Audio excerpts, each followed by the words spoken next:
So here it is, laid out real simple for smokers. The biggest problem with quit products and services is the ridiculous belief that quitting should somehow be easy with their use. It won't. I hear it all the time. Chantix didn't work. Acupuncture didn't work. The patch was a joke. The gum didn't do anything. And when I question a smoker what they mean by, it didn't work, it's always the same. They say, I still wanted to smoke. And I think, did you really think that a piece of gum was going to eliminate the thought of ever smoking again? Of course, I don't say this to a discouraged smoker because it's my job to be empathetic and I know how hard this is. But I just want smokers to really think about what's happening a lot of the time.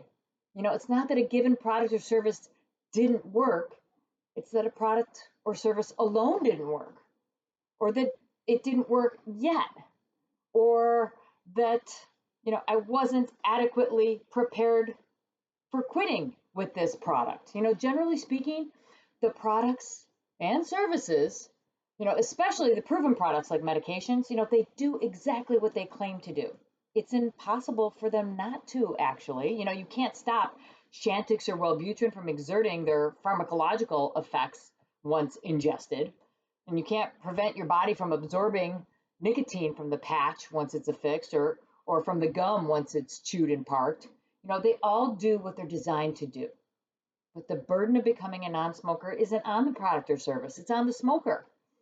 And there are so many wild cards with how quitting is going to play out. What are the motivations for quitting? What has been done to prepare for quitting? Which products or services best fit the smoker's needs? How many previous attempts have been made to quit? What relapse prevention techniques have been identified? What plans are in place to manage a threat or to deal with a relapse? It's simply not fair to put the entire responsibility for quitting on a product or service and then dismiss it as ineffective. It's not fair to the product or to the smoker, because if you dismiss too many products or services, you're not going to be left with any. And a sense of hopelessness is going to set in, which is going to paralyze any progress.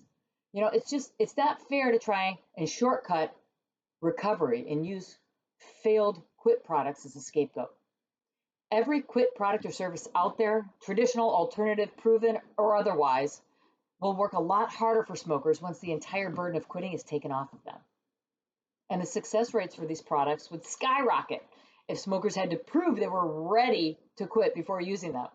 But that'll never happen because it won't sell products. Every player in the game, everyone in the quit industry knows that smokers are going to jump from one product or service to another on average 6 to 8 times before quitting.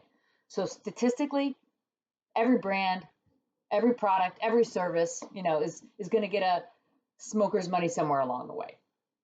Advising smokers to thoughtfully prepare for thoughtfully prepare for quitting before purchasing the product just isn't good for their sales. So smokers continue to be misled by how much a given product or service can help. Success rates with quitting prove it, and smokers continue to suffer as a result. If smokers want to use a product or service to aid with quitting, great, good idea, I highly advise it. But believing the secret to quitting is hiding in a quit product or service will continue to be disappointing.